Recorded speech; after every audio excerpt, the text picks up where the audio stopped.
Hello friends, welcome back to geography Sindhu study points में एक बार फिर से आपका स्वागत है। और आज जो हम टॉपिक लेके आए हैं उस टॉपिक से हमारे हिंदुस्तान के अंदर हम बात कर रहे हैं अपने उस टाइम की, यानी कि 16वीं शताब्दी में जब अंग्रेजों ने आ गए थे हमारे बाद में। उसके बाद में उन्होंने पैर जमाए थे। उसके बाद में क्या हुआ था, 1857 की क्रांति हुई थी। और 1857 की क्रांति से लेके और आज यानी कि 1917 के पीरियड तक, यानी कि 100 साल हो चुके थे। उस पीरियड तक किसानों को, व्यापारिक वर्ग को अंग्रेजों ने इतना दबा दिया था, इतना कुचल दिया था कि उसके लिए उनके अंदर आक्रोश बढ़ गया था। तो आज हम उसी टॉपिक की चर्चा करते हैं जिस टॉपिक से महात्मा गांधी जी को, पहले तो महात्मा तो 1917 के बाद ही हुए हैं, वो गांधी जी को अपने जो उन्होंने अफ्रीका के अंदर जो उन्होंने सत्याग्रह किए थे, उस सत्याग्रह को उन्होंने यहाँ पे अप्लाई किया। और जो हमारे गांधी जी हैं उन्हें महात्मा की उपाधि प्राप्त हुई थी और वहां से उनके सत्याग्रह स्टार्ट हो गए थे। यानी कि आज हम बात करते हैं अपने चंपारण सत्याग्रह की जो 1917 में हुआ था। तो उसके पहले हम थोड़ी सी पृष्ठभूमि बना लेते हैं। उसको पहले देख लेते हैं कि चंपारण सत्याग्रह आखिर क्या था, ऐसी क्या बात थी कि क्वेश्चंस इतना उठता है इससे, यानी कि क्वेश्चंस बहुत ही ज्यादा इससे उठता है। कभी इसकी डेट पूछ ली जाती है, कभी इसमें सहयोग करने वाले लोगों का नाम पूछ लिया जाता है, कभी इसमें ये पूछ लिया जाता है कि महात्मा गांधी को जो पर्टिकुलर नाम है, महात्मा नाम कहाँ से मिला, किसने उन्हें महात्मा की उपाधि दी थी। तो बहुत सारे क्वेश्चंस ऐसे हैं जो इस टॉपिक से उठते हैं। आज उसी टॉपिक के ऊपर हम लोग चर्चा करते हैं, यानी कि चंपारण सत्याग्रह के ऊपर चर्चा करते हैं। और जो चंपारण सत्याग्रह है, यानी कि चंपारण सत्याग्रह, चंपारण सत्याग्रह 1917 में स्टार्ट हुआ था। तो इस चंपारण सत्याग्रह की थोड़ी सी हम लोग स्टोरी जान लेते हैं। स्टोरी क्या थी कि चंपारण सत्याग्रह जो स्टार्ट हुआ था वो नील की खेती के ऊपर मोस्टली है। कि वहां के जो बिहार में, ये कहाँ का है, बिहार में नील की खेती को लेकर जो किसानों के अंदर आक्रोश बढ़ा था और अंग्रेज उन लोगों को दबा रहे थे, उसकी ही परिकाष्ठा है या उसका ही प्रमाण है 1917 का, सॉरी 1817 बोली हूं मैं, गलत है, 1917 का चंपारण सत्याग्रह, जिसमें गांधी जी को लेके आया गया था। उनसे कहा गया था कि आप जो सत्याग्रह है वो एक बार बिहार चलिए, वहां के किसानों को आप आजादी दिलवाइएगा। तो याद करते हैं कि 9 जनवरी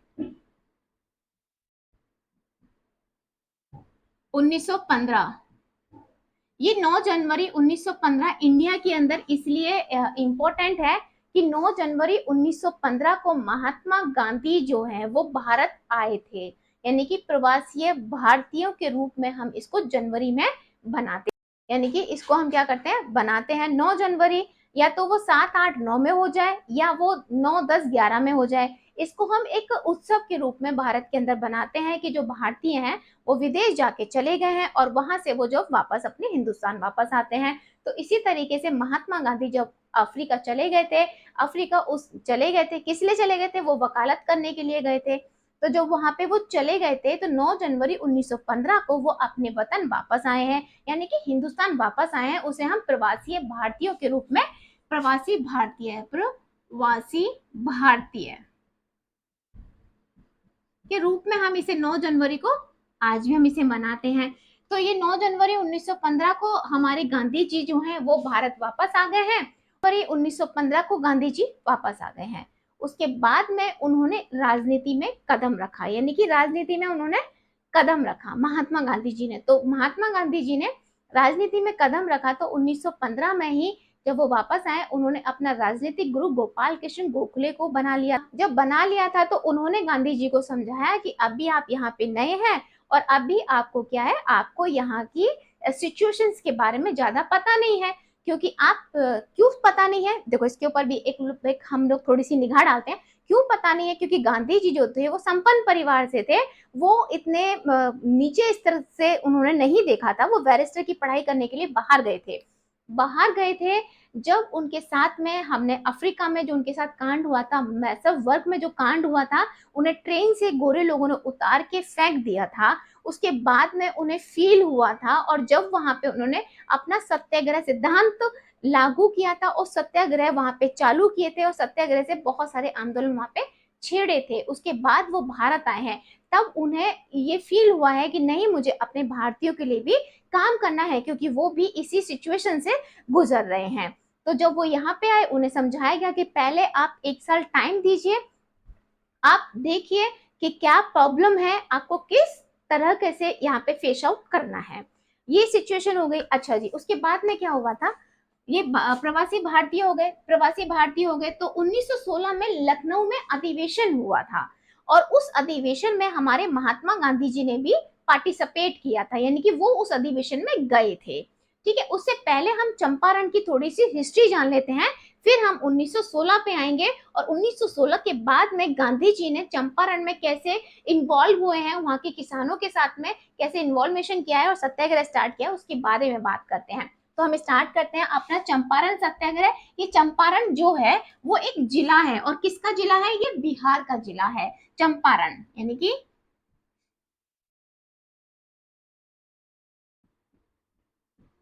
चंपारण एक जिला है जो फेमस जिला है, किसका, बिहार का।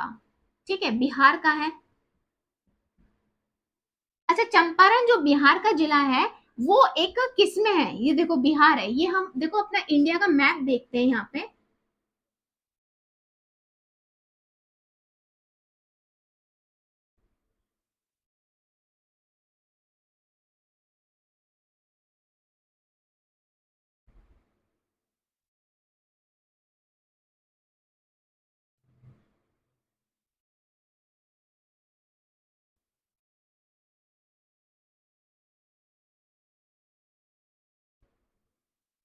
और चंपारण जो है वो बिहार में है, ये वाले पोर्शंस में है। तो देखो ये वाला जो पोर्शंस है वो हमारा गंगा का मैदान कहलाता है, यानी कि बिहार हो गया, हमारा यूपी हो गया, इधर से हमारा इधर का यूपी हो गया, इधर से हमारा उत्तराखंड। ये जो एरिया है वो हमारा किसका एरिया कहलाता है, ये हमारा गंगा का एरिया कहलाता है। गंगा का एरिया है, तराई क्षेत्र में आता है, हिमालय के नीचे जो पड़ता है, हिमालय जो गिरपति क्षेत्रों से नीचे पड़ता है वो तराई क्षेत्र कहलाता है। जो तराई क्षेत्र में है तो इसे त्रिकुंड, ठीक है, ये क्या है, त्रिकुंड।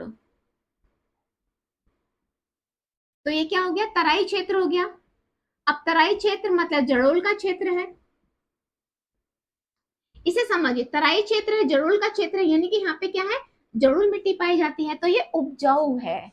यहाँ पे क्या है, ये उपजाऊ क्षेत्र है, जड़ोल का क्षेत्र है।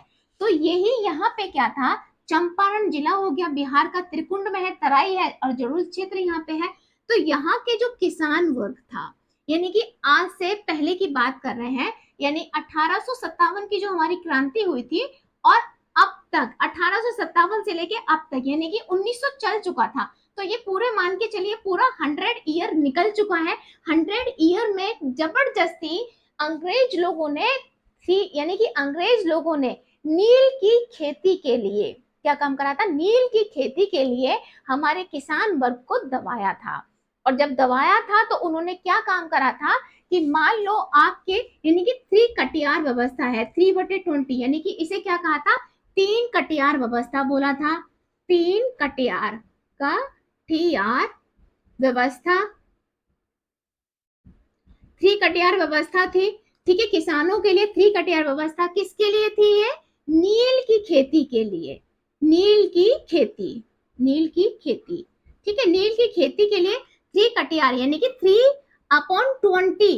3/20 का मतलब हो गया कि अगर आपके पास में 5 क्यारियां हैं या 20 क्यारियां हैं, तो उसमें से आपको 4 क्यारियों पे क्या करना पड़ेगा, नील की खेती करनी पड़ेगी, वो भी उस क्यारी पे खेती करनी पड़ेगी, उस जगह पे आपको वो खेती करनी पड़ेगी जो जगह ज्यादा, जो जमीन का एरिया आपका ज्यादा उपजाऊ है, जहां से ज्यादा पैदावार आपको मिलेगी। तो ये किसानों के ऊपर दबाव डाला गया था, और किसान इसको बर्दाश्त कर रहे थे, उस टाइम से वो बर्दाश्त कर रहे थे।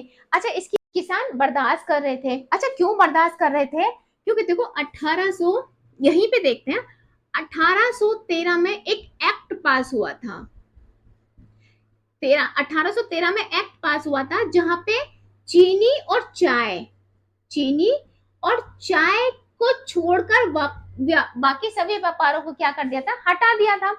तो एक अब नील की खेती थी, इसी को ये लोग क्या कर रहे थे, व्यापारी सारे लोग व्यापार कर रहे थे। एक चीनी और चाय तो विक्टोरिया के यानी कि पास रह गया था, बस बाकी सब वो व्यापार कर सकते थे। तो चीनी और चाय का तो ये चल रहा था। अच्छा, अब हमारा देखो यहाँ आते हैं कि 9 जनवरी प्रवासी भारतीय दिवस के रूप में बनाया जाता है, प्रवासी भारतीय दिवस के रूप में मनाया जाता है। अगर हम महात्मा गांधी जी को देखते हैं, ये तो स्टोरी समझ में आ गई कि चंपारण सत्याग्रह जो था वो नील की खेती से संबंधित सत्याग्रह है, जिसमें 3 कटियार व्यवस्था हमारी चल रही थी। अब महात्मा गांधी जी जो है, ये महात्मा जी की जो उपाधि है उन्हें यहीं पे प्राप्त हुई थी, चंपारण सत्याग्रह के ही उसमें प्राप्त हुई थी इनको। ठीक है, महात्मा गांधी जो थे, ठीक है, महात्मा गांधी जी आ गए तो 1915 की जो सिचुएशन थी हिंदुस्तान के अंदर क्या थी कि विश्व युद्ध छिड़ रहा था। जितने भी हमारे ब्रिटिशर्स हैं वो क्या कर रहे थे, विश्व युद्ध में भागीदारी कर रहे थे। तो जो उस टाइम पे हमारी कांग्रेस थी, तो कांग्रेस ने भी क्या निर्णय लिया था, कांग्रेस ने भी यह निर्णय लिया था कि हम जो है वो ब्रिटिशर्स का साथ देंगे विश्व युद्ध के दौरान। तो इन्होंने ये सिचुएशन हमारे भारत में हो रही थी। अब देखो कांग्रेस को हम लोग देख लेते हैं कि 1907 के बाद 1907 में जो सूरत में अधिवेशन हुआ था, देखो महात्मा गांधी है, क्या होता है यहाँ पे, विश्व युद्ध हो रहा था, विश्व युद्ध था जिसमें अंग्रेजों का साथ दिया था भारत में भारतीय राष्ट्रीय कांग्रेस ने अंग्रेजों का साथ, कांग्रेस के द्वारा कि हम अंग्रेजों का साथ देंगे, यानी कि किसने, कांग्रेस ने ये डिसीजन लिया था कि हम क्या करेंगे, भारतीय अंग्रेजों का साथ देंगे। अच्छा, ये सिचुएशन हमारी हो गई थी। अब देखो 1907 में, 1907 की हम लोग बात करते हैं, ये बात क्यों करते हैं, क्योंकि यहाँ पे देखो क्या हो रहा था, यहाँ पे एक और इंपॉर्टेंट बात हो रही थी। क्या बात थी कि 1907 में जो कांग्रेस का अधिवेशन हुआ था, कहाँ पे हुआ था, 1907 में कांग्रेस का अधिवेशन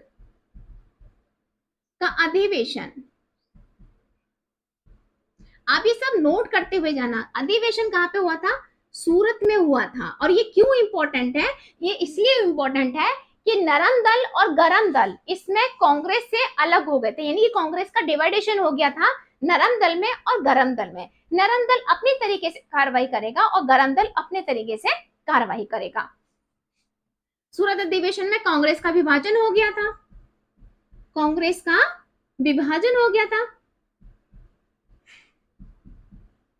किस किस में हो गया था कांग्रेस का विभाजन, नरम दल और गरम दल में हो गया था। ठीक है, नरम दल और गरम दल में कांग्रेस का विभाजन हो गया था। यहाँ पे हमने इतनी बात समझ लेते हैं। अब वापस हम इसमें आ जाते हैं, वापस हमारे चंपारण सत्याग्रह में आ जाते हैं। ठीक है, चंपारण सत्याग्रह में देखो हिस्ट्री क्या चीज है ना, हिस्ट्री मैं हमेशा अपनी पिछली वाली वीडियो में कहती आ रही हूँ, हिस्ट्री रटने की चीज नहीं है। हिस्ट्री को आप स्टोरी की तरह समझो, जो सन याद हो जाए, जो अधिवेशन आपको याद हो जाए डेट के अकॉर्डिंग, वो बेटर है। बट जो आपको स्टोरी के रूप में आप लोग याद करोगे ना, वो ज्यादा बेटर है, क्योंकि आप उसमें क्या काम कर सकते हो, अपनी समझ एक विकसित कर लोगे और उस समझ से जो आंसर राइटिंग यूपीएससी मांगती है वो बेहतर तरीके से आप उनको बेस्ट यानी कि अपना बेस्ट दोगे। और देखो क्या कहते हैं, हमारा काम है आपको एक स्टोरी के रूप में आपके अंदर एक भूमिका बना देना किसी भी पर्टिकुलर टॉपिक पे। जैसे कि आज हम चंपारण सत्याग्रह लेके आए हैं, 1917 में हुआ था। इसमें इर्द गिर्द जो भी चीजें हैं वो आपको इस वीडियो के थ्रू समझा दी जाती हैं, बट आपको बुक्स जो है ना वो प्रोवाइड करनी पड़ेगी और स्टडी को टाइम देना पड़ेगा, क्योंकि बिना टाइम दिए स्टडी वो कभी आपको अच्छे से याद नहीं होगी और एक अपनी आप स्किल यानी कि अपनी थॉट्स डेवलप नहीं कर पाएंगे। तो मेरी तरफ से यही मैसेज है कि आप लोगों को टाइम देना पड़ेगा। अब हम आ जाते हैं अपने चंपारण सत्याग्रह में। ठीक है, चंपारण सत्याग्रह में यहाँ पे आ जाते हैं कि देखो 3 कटियार व्यवस्था कर दी गई थी और नील की खेती थी। अच्छा देखो 1813 में ये एक्ट लागू हुआ था, जिसकी वजह से अंग्रेजों ने हमारे किसानों पर प्रेशर डाला था, किसकी, नील की खेती के लिए, क्योंकि नील का जो व्यवसाय है उस टाइम पे बहुत अच्छा चल रहा था, उससे वो बहुत अच्छा मुनाफा कमा रहे थे। अच्छा देखो अब क्या होगी भैया, बहुत साल हो गई, इसमें हमारे किसान रम गए थे। अब हमारे किसान इसे आजादी पाना चाह रहे थे और अंग्रेज लोग भी साथ के साथ क्या थे, आजादी पाना चाह रहे थे। क्यों पाना चाह रहे थे, कि देखो इन्होंने टेक्नोलॉजी के स्टार्टअप से क्या काम करा था, इन्होंने टेक्नोलॉजी से कृत्रिम कलर्स बनाना स्टार्ट कर दिया था। अब नील का है कि नील जो है ना कपड़ों पे शाइनिंग लेके आता है, जो कपड़े थोड़े से पीले से हो जाते हैं उनको वो शाइनिंग लेके आता है।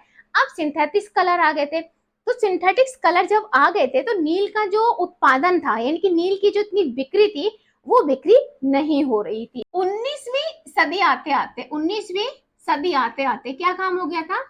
19वीं सदी आते आते कृत्रिम रंगों का आविष्कार हो चुका था। ठीक है, कृत्रिम यानी कि आर्टिफिशियल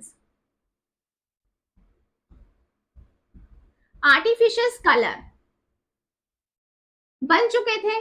जब बन चुके थे तो कारखानों और नील मालिक, देखो कारखाने और मील मालिक कौन थे? ये भी अंग्रेज ही थे ना।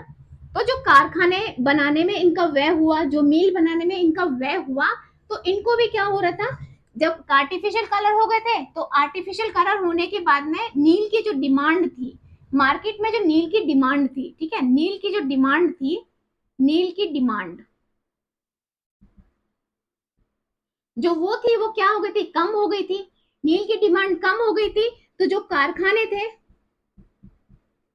और जो मील मालिक थे, जो मिलें थी, उनको क्या हो रहा था? नुकसान हो रहा था, उनको नुकसान हो रहा था।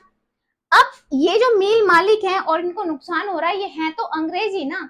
तो अब जब इनको नुकसान हो रहा है तो जो हमारा किसान वर्ग था, जो हमारा क्या था? किसान वर्ग था, किसान वर्ग।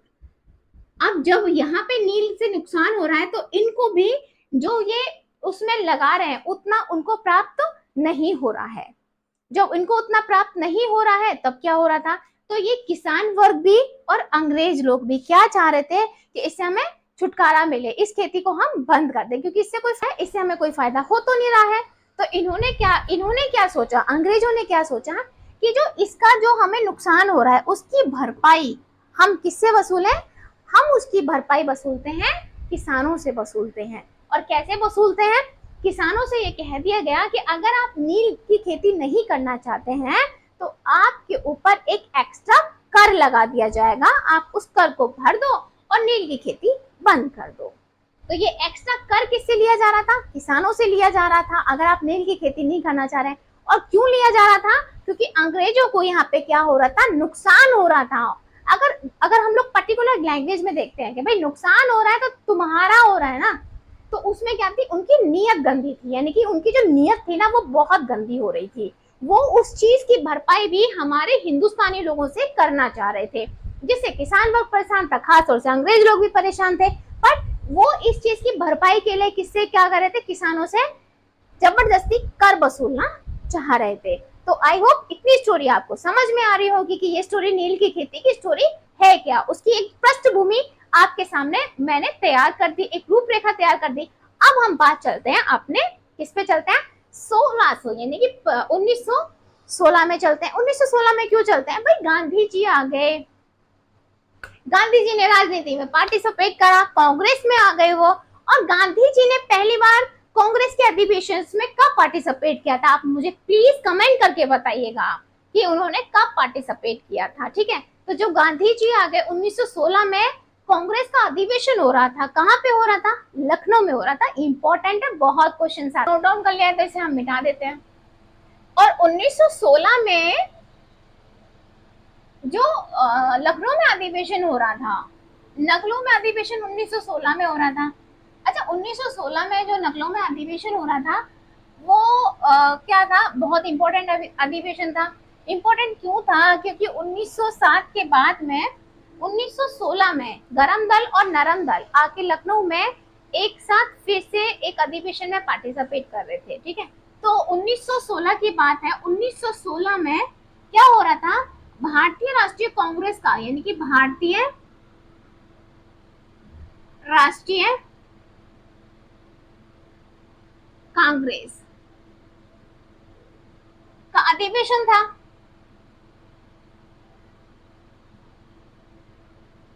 कहाँ पे? लखनऊ के अंदर। ये ज्यादा बड़ा हो गया, शॉर्ट फॉर्म में लिख देते हैं इसे। 1916 में लखनऊ अधिवेशन।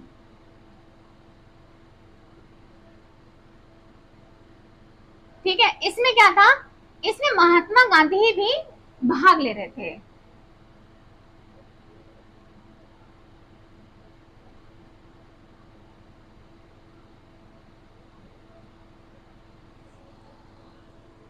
देखो 1916 में लखनऊ में जो अधिवेशन हो रहा था, वो अधिवेशन इसलिए इम्पोर्टेंट था कि उस अधिवेशन में नरम दल और गरम दल के साथ साथ मुस्लिम लीग की जो स्थापना हुई थी, मुस्लिम लीग भी पार्टिसिपेट कर रही थी इस अधिवेशन के अंदर।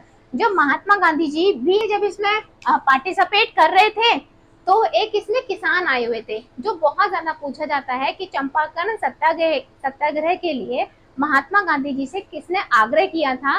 तो वो जो आग्रह किया था वो राजकुमार शुक्ला जी थे, जिन्होंने आग्रह किया था महात्मा गांधी जी को क्या करने के लिए कि चंपारण के किसानों के लिए उनसे अपील की थी कि एक बार आप आइए और यहाँ पे किसानों को इस कर से या इस प्रॉब्लम से निजात दिलाइए, यानी कि उन्हें मुक्त कराइएगा। तो ये जो सिचुएशन थी ना वो बहुत टाइम तक चलती रही। गांधी जी बोले हाँ जी, राजकुमार शुक्ला जो थे वो पीछे ही पड़ गए। तो महात्मा गांधी ने क्या काम करा, महात्मा गांधी ने इन्हें इग्नोर किया कि मैं तो इन्हें जानता भी नहीं हूँ और ऐसे किसी के भी बुलाने पे क्या मैं चला जाऊंगा। उनके माइंड में ये सब चीजें चली थी, तो उन्होंने क्या काम करा था, इस चीज के लिए उन्होंने मना कर दिया। जब उन्होंने मना कर दिया था तो उन्होंने फिर से एक बार जहाँ जहाँ जाते थे वहीं राजकुमार शुक्ला जी पहुंच जाते थे और वो फिर से महात्मा गांधी जी से कहते थे कि प्लीज आप एक बार देखिएगा। तो महात्मा गांधी ने उन्हें इग्नोर करते हुए, टालते हुए कहा कि ठीक है, मैं 1917 में, यानी कि 17 में जो है मैं कहाँ पे आऊंगा, कलकत्ता में आऊंगा। पहले कलकत्ता, बिहार और ये जो थी एक ही बेल्ट, उत्तर प्रदेश एक ही बेल्ट में आते थे। तो ये अलग अलग रीजन नहीं थे कि मैं कलकत्ता आऊंगा, जब आपके यहाँ पे आके उस प्रॉब्लम को मैं देख लूंगा। बोले ठीक है। तो यहाँ पे जो क्वेश्चन है वो राम कहानी ये है कि राजकुमार राजकुमार शुक्ला जी ने आग्रह किया था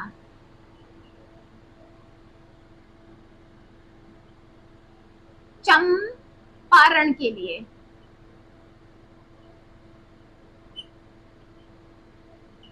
ठीक है, आग्रह किया था चंपारण जी के लिए।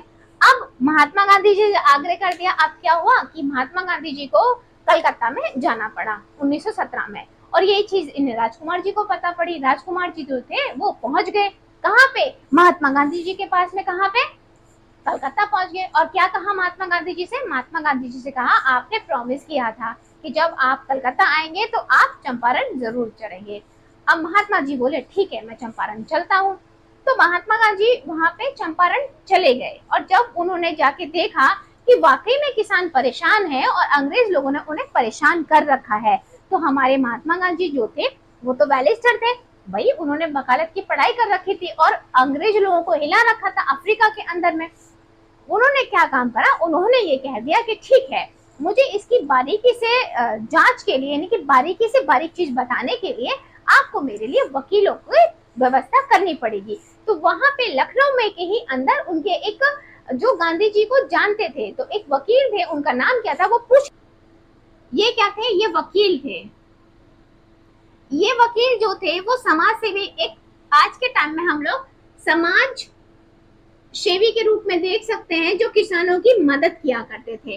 तो ये जो वकील थे वो गांधी जी के रिकमेंड हो गए, यानी कि गांधी जी को ठीक है, ये आगे 3 वकील किए गए थे, उन्होंने हर चीज की इंफॉर्मेशन महात्मा गांधी जी तक पहुंचाई कि ये ऐसी व्यवस्था है, अंग्रेजों ने ऐसे कर रखा है, क्योंकि अंग्रेजों की कमी थी इसके अंदर। बस क्या था कि कोई बुद्धिजीवी चाहिए था जो किसानों को आजादी दिलाए। आजादी तो अंग्रेज लोग भी चाह रहे थे, आजादी दिलाए, उसके लिए इनको क्या, तो अब महात्मा गांधी जी ने जब ये सारी चीजें देखी और देखने के बाद उन्होंने क्या काम करा, अपना सत्याग्रह स्टार्ट कर दिया। तो इसी को कहते हैं कि महात्मा गांधी जी का जो पहला सत्याग्रह था, यानी कि पहला भारत के अंदर पहला सत्याग्रह जो उन्होंने स्टार्ट किया था वो चंपारण सत्याग्रह था और किसानों, यानी कि किसानों के साथ में था और नील की खेती के विरुद्ध सत्याग्रह था ये। तो ये क्वेश्चन आपसे पूछने जाता है इन क्वेश्चनों को। और ये जो है ब्रज किशोर प्रसाद जी वकील थे, समाज सेवी थे, इन्हीं को महात्मा गांधी सेवाजीवी, यानी कि बिहार के, क्वेश्चन आ जाता है, बिहार के सेवा जीवन प्राण किसको कहा था, महात्मा गांधी जी ने ब्रज किशोर प्रसाद जी को कहा था। ठीक है, यहाँ हो गया। अब ये अधिवेशन स्टार्ट हो जाता है और महात्मा गांधी जी, यानी महात्मा गांधी जी चंपारण आ जाते हैं, यहाँ से लखनऊ अधिवेशन हो गया। अब महात्मा गांधी जी जो है वो कहाँ आते हैं, महात्मा गांधी जी जो आ जाते हैं वो आ जाते हैं चंपारण, ठीक है, चंपारण आ जाते हैं। तो नील की खेती के यहाँ पे एसोसिएशन है, ठीक है, नील की खेती की एसोसिएशन, और वहां के कमिश्नर ने गांधी जी को वापस जाने के लिए कहा कि आप यहाँ से वापस चले जाइए। अच्छा भैया चले जाइए, ये बोला किसे? महात्मा गांधी जी से बोला। और जब महात्मा गांधी जी वहां पे गए और उन्होंने नहीं बोला कि मैं नहीं जाऊंगा, तो देखो ये बिहार में हो रहा था, और बिहार की जो जनता है ना, उस टाइम जो किसान था वो आ तो गया महात्मा गांधी जी के साथ में, ठीक है, महात्मा गांधी के साथ में हम सत्याग्रह चलते हैं, वो आ तो गया, बट अंदर से वो अनकॉन्फिडेंट था कि मैं है ना अपनी सिचुएशन को लेके बैठता हूँ, और अगर पुलिस ने कहीं लाठी चार्ज कर दी तो मैं यहाँ से दौड़ के चला जाऊंगा। उस किसान को इनके ऊपर भरोसा नहीं था, ठीक है, ये सिचुएशन इनकी इस टाइम पे रही थी। जब आ गए तो वहां के जो गवर्नर जनरल यानी कि वहां के जो जनरल थे या वो जो कमिश्नर थे, उनके कानों तक ये बात पहुंची थी कि ये जो है ये बैरिस्टर है और अफ्रीका के अंदर इन्होंने सत्याग्रह चला रखा है। तो अंग्रेज सेना जो है वो भी अंदर से हिल गई कि यार अब तो बात आगे है हमारी। तो महात्मा गांधी जी ने उनसे क्या कहा कि हमें पुलिस प्रोटेक्शन आप लोग दोगे, क्योंकि मैं यहाँ पे सत्याग्रह करूंगा। अब जो वहां का किसान ये देख रहा था कि यार ये तो अंग्रेज अफसर से बात कर रहा है और सत्याग्रह कर रहा है और उससे प्रोटेक्शन भी मांग रहा है, यार कोई तो बात है। वो सारे जितनी वहां एक एरिया में, ये इतना नहीं था कि एक चंपारण वाले ही एरिया में ये सत्याग्रह था या किसान परेशान थे, ये बहुत बड़े एरिया पे नील की खेती हो रही थी। तो जैसे जैसे लोगों ने सुना कि यार उन्होंने तो अंग्रेज ऑफिसर से प्रोटेक्शन भी मांगा है और पुलिस उन्हें प्रोटेक्शन भी दे रही है, तो उस प्रोटेक्शन को देख के और सब लोग बोले यार ऐसा पहला बंदा आया है जो अंग्रेजों के खिलाफ, यानी कि जो यहाँ के सेना नायक हैं, यहाँ की जो गवर्नमेंट है उसके खिलाफ खड़ा हो रहा है और गवर्नमेंट उसे प्रोटेक्शन दे रही है। तो सारे एरिया में ये खबर फैल गई, और फैल गई तो भैया फैल गई। तो सारे जितने भी किसान थे वो सत्याग्रह के लिए हमारे महात्मा गांधी जी के साथ आ गए। और इसी सत्याग्रह से रविन्द्रनाथ टैगोर जी ने क्या काम करा था, महात्मा जी को, यानी कि बहुत सारी उन्हें, जब उन्होंने देखा भाई कि पहली बार ऐसा हो रहा था कि सारी चीजों को उन्होंने जाना महात्मा गांधी जी ने। अभी इसके पॉइंट्स में आएंगे कि इसके पार्टिसिपेट करने वाले कौन थे, बट आपको स्टोरी की तरह समझाने का ज्योग्राफी सिंधु स्टडी पॉइंट का यही एक पॉइंट रहता है कि आपके माइंड में वो चीजें पहुंच जाए, आपको रटना ना पड़े भाई, क्योंकि रटने वाली चीजें अच्छी नहीं होती है। तो उन्होंने क्या काम करा कि भैया ये तो ऐसे महात्मा है जिन्होंने अंग्रेजों को भी झुका दिया, क्योंकि ये सत्याग्रह क्या था, पॉपुलर यानी कि सफल हुआ था। ये सत्याग्रह से जीत हासिल करी थी किसने, महात्मा गांधी जी ने। तो रविन्द्रनाथ टैगोर ने इन्हें महात्मा की उपाधि दी थी, किसी ने इन्हें भगत बोला था, किसी ने बहुत सारी चीजों से इन्हें उपाधियां दी गई थी। तो अब हम अपने मेन पॉइंट पे आ जाते हैं कि इस चंपारण सत्याग्रह में जो उन्होंने स्टार्ट किया था उनके सहयोगी कौन थे। पूछ लिया जाता है कि इनका जो पार्ट यानी कि इनके पार्टिसिपेट करने वाले, इनको सपोर्ट करने वाले सपोर्टर जो थे, इनके सहयोगी कौन कौन थे, उनके नाम। एसोसिएशन ने बात की वापस, तो गांधी जी ने जो है, गांधी जी ने अपना सत्याग्रह अपने तरीके से क्या करा, स्टार्ट कर दिया। जो उनका सत्याग्रह करने का जो तरीका होता है वो यात्राएं की, जन स्वच्छता जो इनके अपने हथियार थे, और जागरूकता, इन सब से इन्होंने क्या काम करा, सत्याग्रह स्टार्ट किया। और ये सत्याग्रह सफल हुआ, अंग्रेजों ने अपनी हार मानी और नील की खेती जो है वो करना किसानों को बंद हुआ और कोई भी उनके ऊपर कर लागू नहीं हुआ। तो जो सहयोगी थे गांधी जी के, जो सहयोगी थे,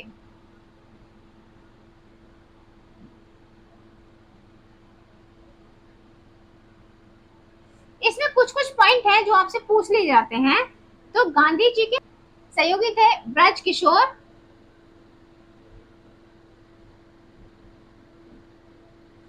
राजेंद्र प्रसाद, जेबी कृपलानी,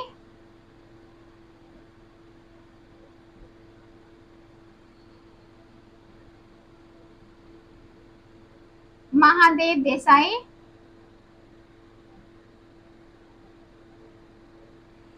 नर हर पारिक। इन्होंने इनका सपोर्ट, गांधी जी का सहयोग किया था किसमें, चंपारण सत्याग्रह चलाने में। दीनबंधु एंड्रियास, ठीक है, ये भी आप नोट डाउन करो। दीन बंधु एंड रियाज कहां पर मिलने आए थे? यहीं पे चंपारण सत्याग्रह के जब चल रहा था तो दीन बंधु एंड रियाज महात्मा गांधी जी से मिलने आए थे।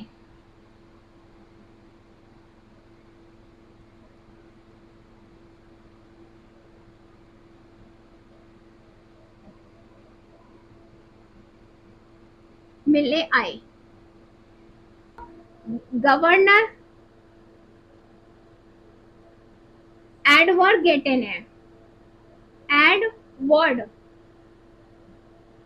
गेटे ने एक समिति का गठन किया। किसकी जांच समिति बिठाई गई थी? चंपारण सत्याग्रह को के लिए समिति बनाई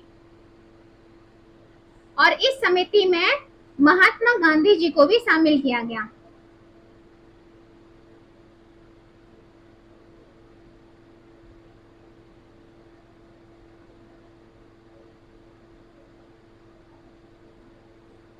इसमें क्वेश्चन पूछे जाता है, गवर्नर एडवर्ड गेटे ने समिति बनाई जिसमें महात्मा गांधी जी को भी शामिल किया और इसकी अध्यक्षता किसने की थी?